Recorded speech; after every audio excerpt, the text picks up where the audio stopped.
অন্ধকার আসছে নাকি বুঝতেও পারছি না। ঠিক আছে, অন্ধকার আসছে না মনে হয় এবার, নাকি আমি আরেকটু সরে বসবো? ঠিক আছে। তো এখনো পর্যন্ত আমি কাউকে দেখতে পাচ্ছি না, আর আমি লাইভে চলে এসেছি। আর আগের দিনের লাইভটা করার পর আমি দেখছিলাম আমার আওয়াজ খুব একটা ভালো শোনা যাচ্ছিল না।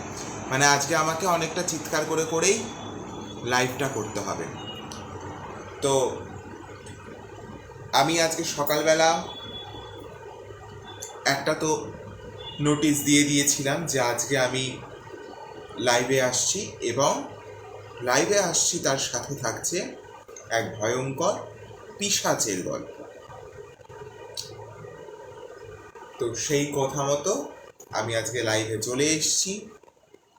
আমি একটু ওয়েট করে যাই যাতে কেউ জয়েন করুক। আমি কাউকে দেখতে পাচ্ছি না এখনো পর্যন্ত।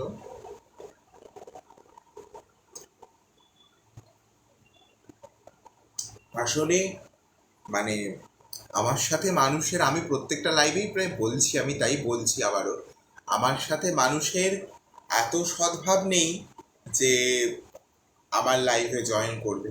মানে বেসিক্যালি যারা আমাকে জানে তারা জানে আমি খুব খিটখিটে, কটকট করে মুখের ওপর যেটা যাকে পারি বলে দিই।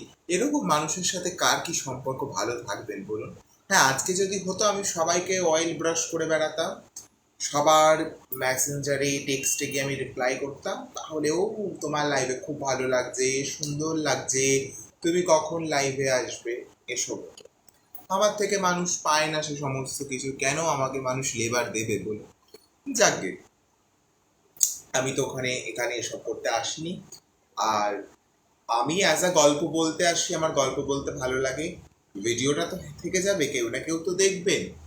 ব্যাস, তার জন্য আমার যদি একজন সমাজদার দর্শকও থাকেন সেটাই আমার কাছে অনেক। আর আমি আজকে প্রায় সারাদিনই খুব ব্যস্ত ছিলাম। কেন বলছি, আজকে অনেক কিছু করেছি। প্রথমে আজকে আমি একটু আকাশবাণীতে গেছিলাম। আকাশবাণীতে আমি আমার একটা নতুন আপকামিং প্রজেক্টের কাজ আছে, সেই আকাশবাণীতে গিয়ে তারপরে বাড়িতে এসেছিলাম। তারপরে আমার দুজন ক্লায়েন্ট এসেছিল, তাদেরকে একটু মিট করলাম, দেন করে টুরে আমি তারপর আজকে বসলাম গল্প শোনাতে। আর সত্যি কথা বলতে আমি আশা করছি প্রপারলি অডিবল এবং ভিজিবল, বাট আমি কাউকে দেখতে পাচ্ছি না আজকে লাইভে কজন দেখছে বা কি দেখছে। এই সমস্যাটা এখন ফেসবুকে খুব হচ্ছে। আর ফেসবুকের সব থেকে বাজে জিনিস যেটা ফেসবুক করে দিয়েছে, 30 দিন পরে গিয়ে লাইভগুলো সমস্ত নিজে থেকে ডিলিট করে দিচ্ছে।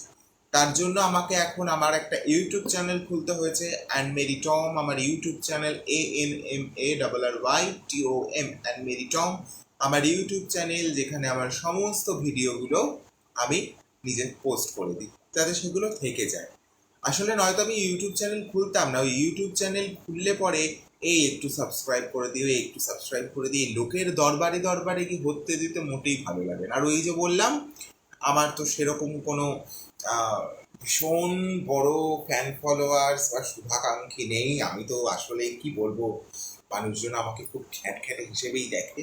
সেটা আমার নেচার, আমার প্রকৃতি, আমার কিছু করার নেই, তাই না? এখন তো আমি আর কারোর জন্য নিজেকে পাল্টাতে পারবো না। যাকে আমি কেন এত টানছি বলুন তো? আমি টানছি একটু কেউ যাতে জয়েন করুক, আমি গল্পটা শুরু করি। আমি আর দুটো কথা বলবো, তারপরে দেখবো কেউ জয়েন করি, আমি আমার মতো গল্প শুরু করে দেবো। যে দেখবে দেখবে, যে না দেখবে বার মে যাক। আচ্ছা, এবার যে কথাটায় আসছি, পুজো চলে এলো, হাতে গোনা আর কয়েকটা দিন। পুজোর জন্য তো প্রচুর প্রচুর প্রিপারেশন, প্ল্যান, প্রোগ্রাম সমস্ত কিছু রয়েছে আমাদের। তার সাথে সাথে আমার কাছে প্রমোশনের জন্য এসছে। আমি জানি না সেটা কিভাবে প্রমোশন করব বা প্রমোট করব। স্যানিটারি ন্যাপকিন আর জুতো, আমার কোনো সমস্যা নেই এগুলো প্রমোট করতে। আমি তো জুতোটা তো প্রমোট করে দেবই, বাট স্যানিটারি ন্যাপকিন আমার কাছে এসছে প্রমোশনের জন্য। আমাকে যিনি পাঠিয়েছেন, খুব আশ্চর্যজনকভাবে আমার এত ভালো লেগেছে, তিনি আমার মায়ের বয়সী।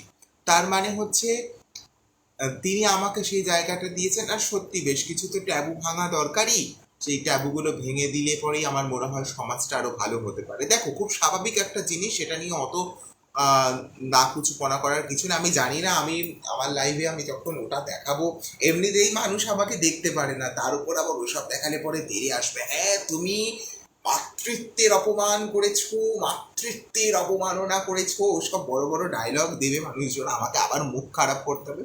বাই দ্য ওয়ে, আমি নেক্সট দিন এক এক করে ওগুলো প্রমোশন করব। আচ্ছা, সামনে রবিবার দিনকে আমি লাইভে আসবো না, রবিবারের লাইভটা আমি কন্ডাক্ট করব নেক্সট মানডে।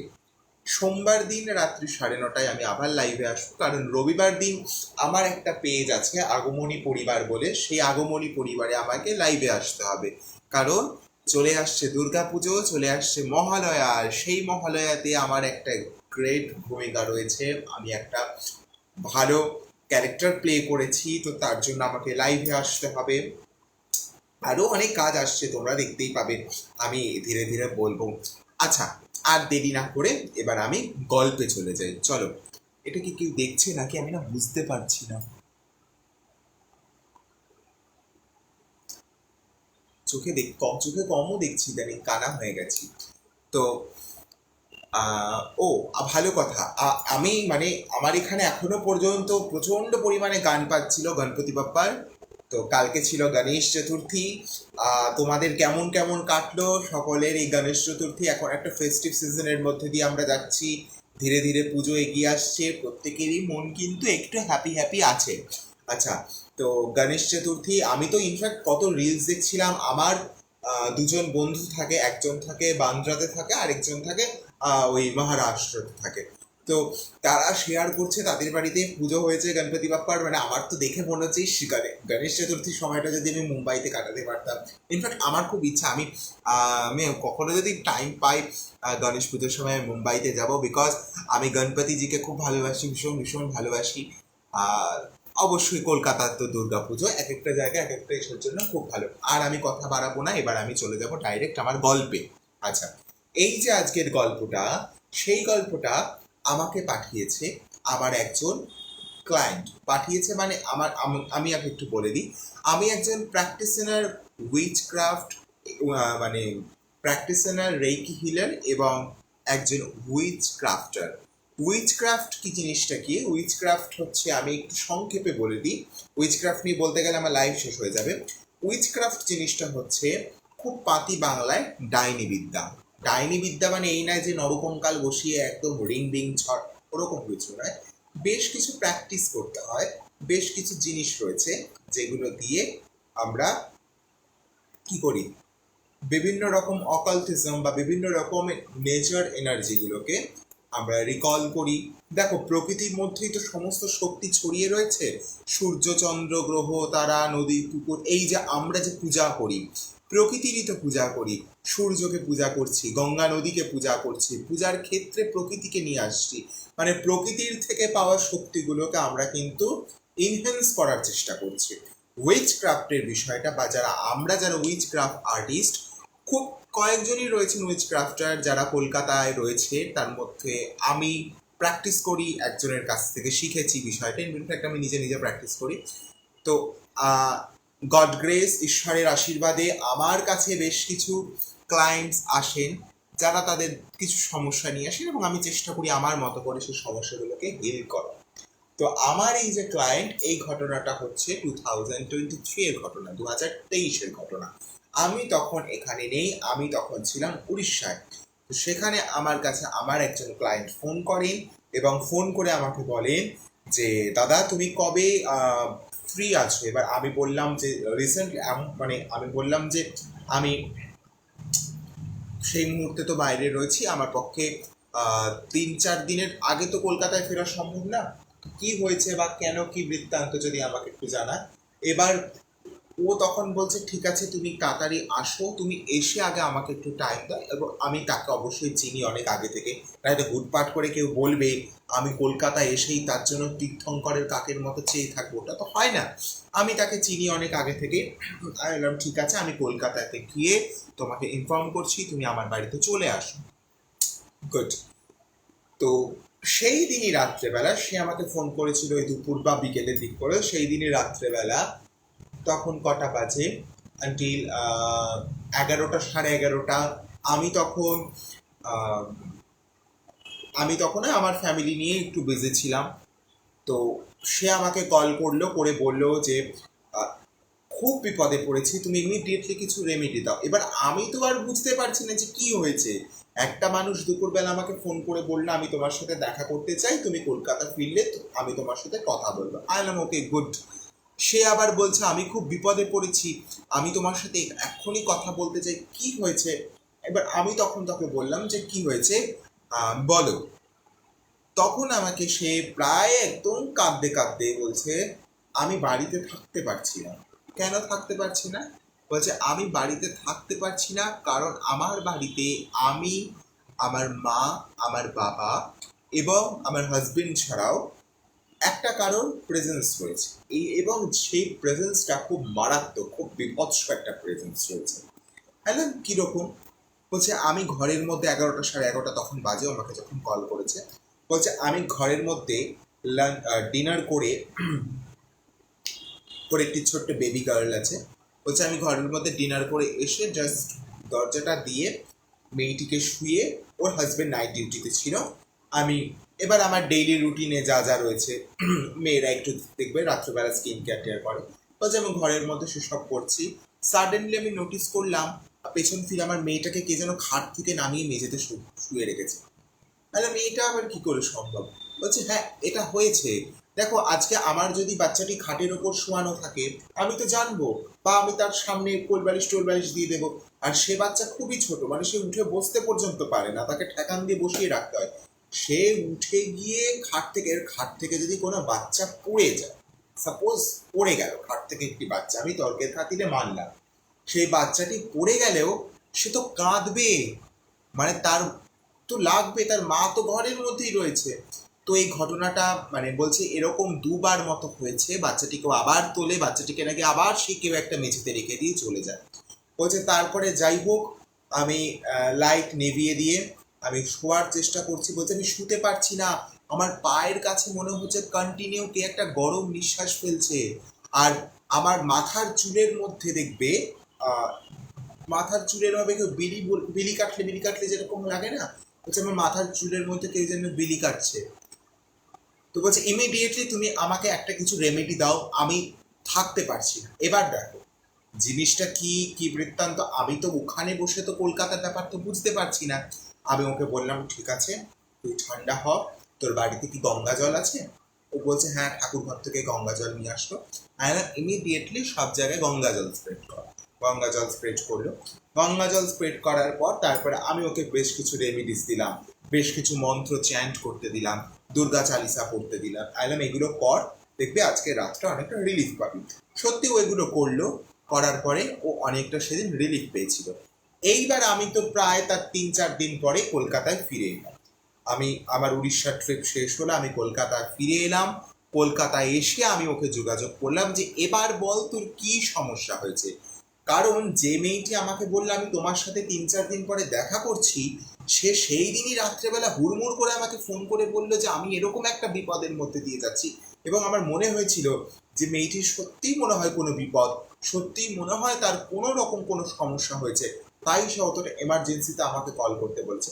আমি তখন বললাম যে কি সমস্যা তুই আমাকে বল। তখন আমাকে সে বলছে ওদের বাড়িতে, ওদের বাড়িটা কিরকম জানো তো? আচ্ছা ওদের বাড়ি আগে কোথায় আমি বলি। ওদের বাড়ি হচ্ছে, তোমরা যারা ওদিককার তারা বলতে পারবে, আমি কখনো ওই দিকটা সেভাবে যাইনি।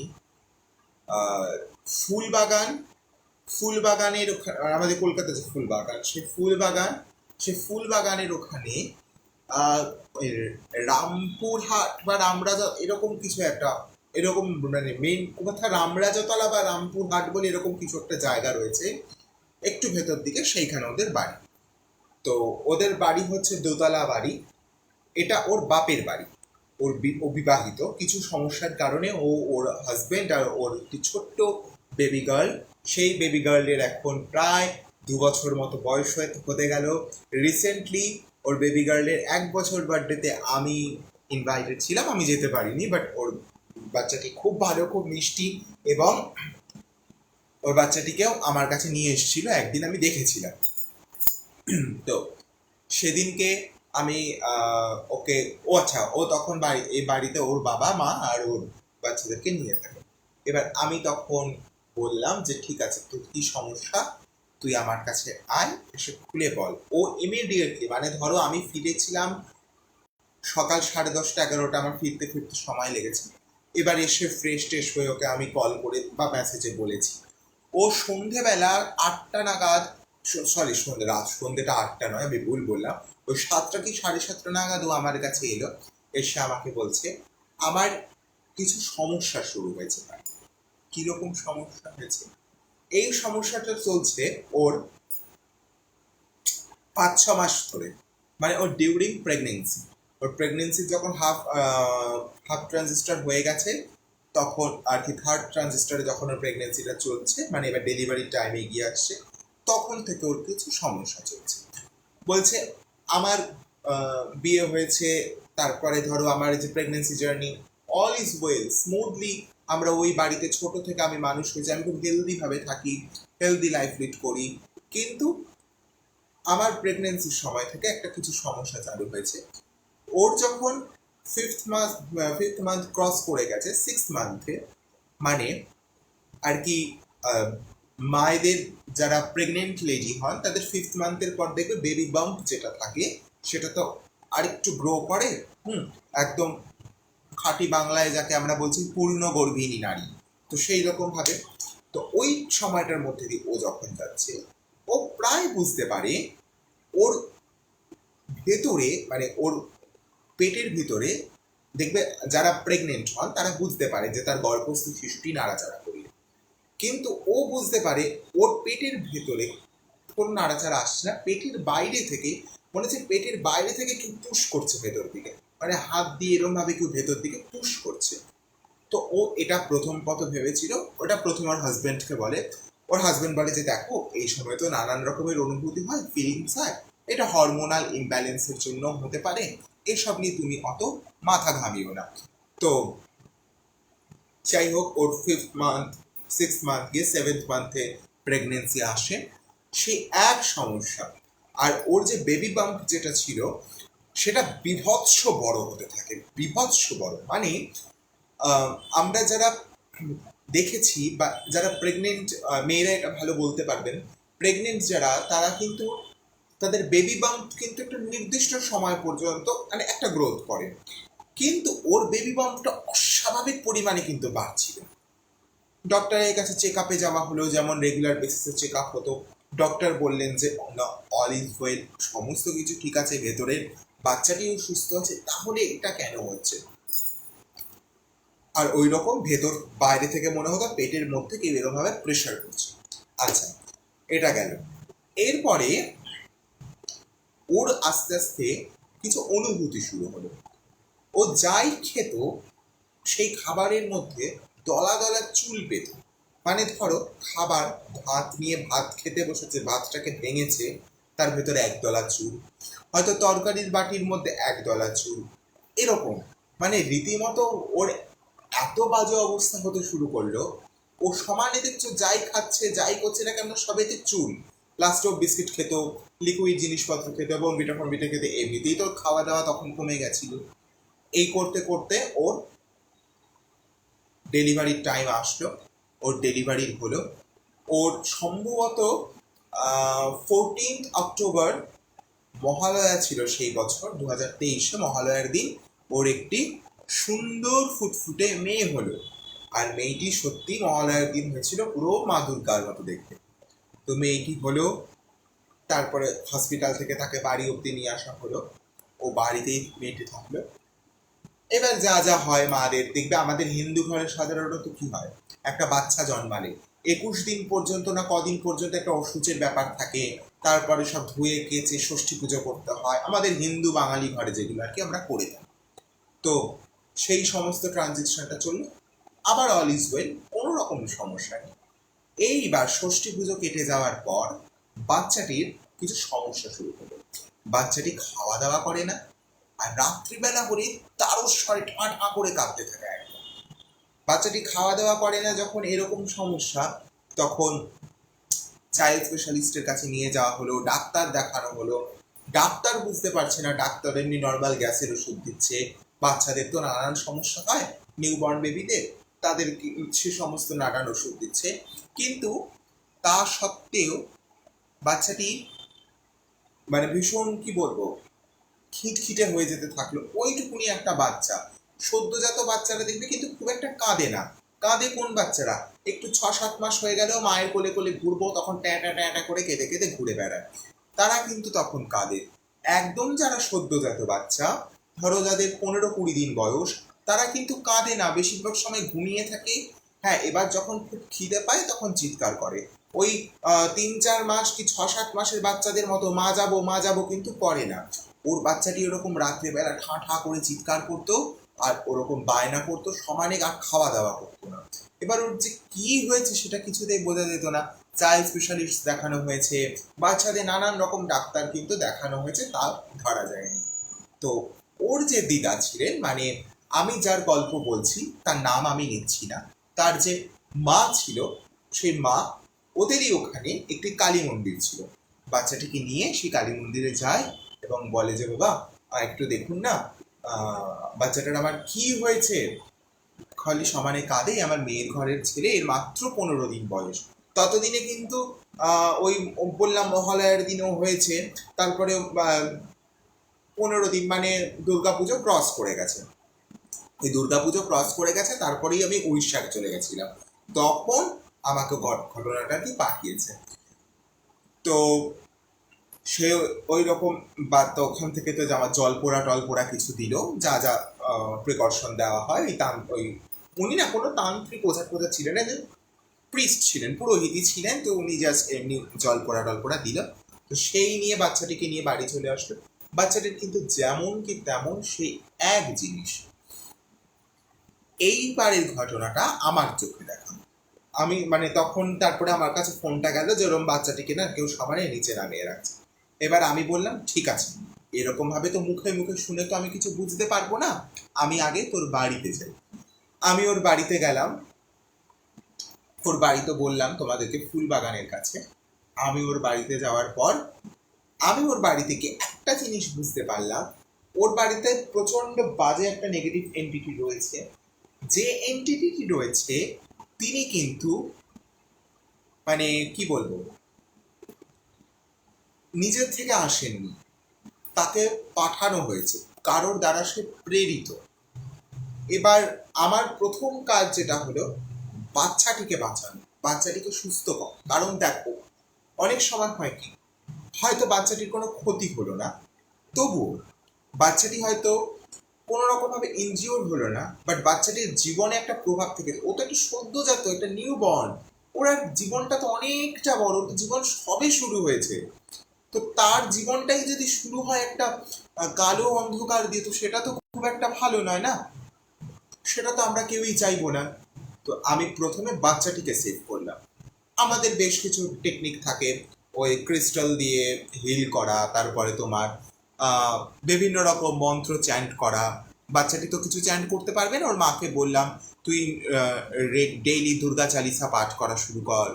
আরও কিছু প্রিকশন থাকে, হলুদ পোড়ানো বাড়ির মধ্যে, ইত্যাদি ইত্যাদি।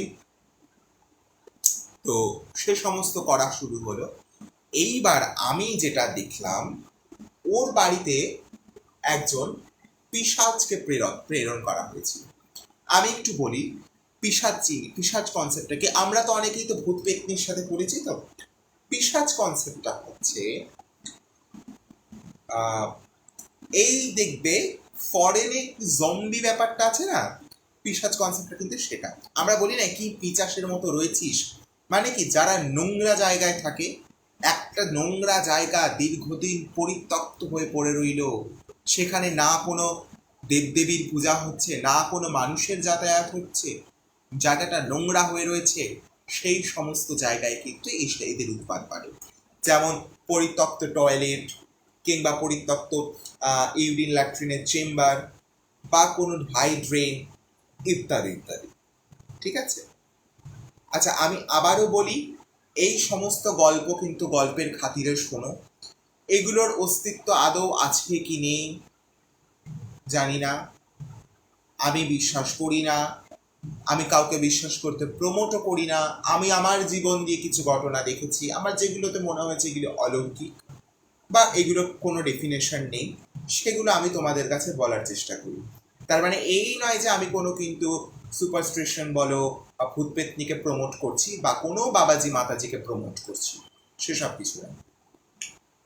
আচ্ছা, তো এই যে পিশাচটিকে আমি বিভিন্ন রকম ভাবে বুঝতে পারলাম একে মানে পাঠানো হয়েছে। কে পাঠিয়েছেন?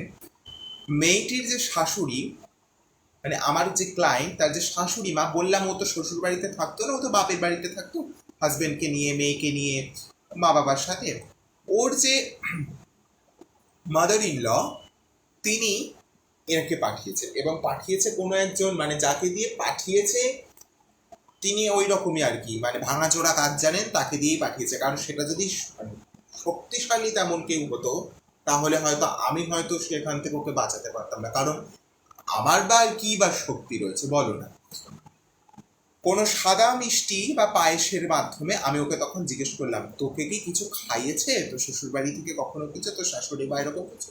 বলছে হ্যাঁ, আমার শ্বশুর বাড়ি, মানে ওর যখন স্বাদ হলো, 5 মাসে একটা স্বাদ হয় মেয়েদের বাপের বাড়ি থেকে, তখন ওর শাশুড়ি কি পায়েস না কি মিষ্টি নিয়ে এসে, এটা খাও বৌমা, এটা খেতে হয়, মানে তার তো তখন পিড়িতের শেষ নেই, বৌমাকে খাওয়ালো, ব্যাস, বৌমার তো সর্বনাশ করে বসে রইল।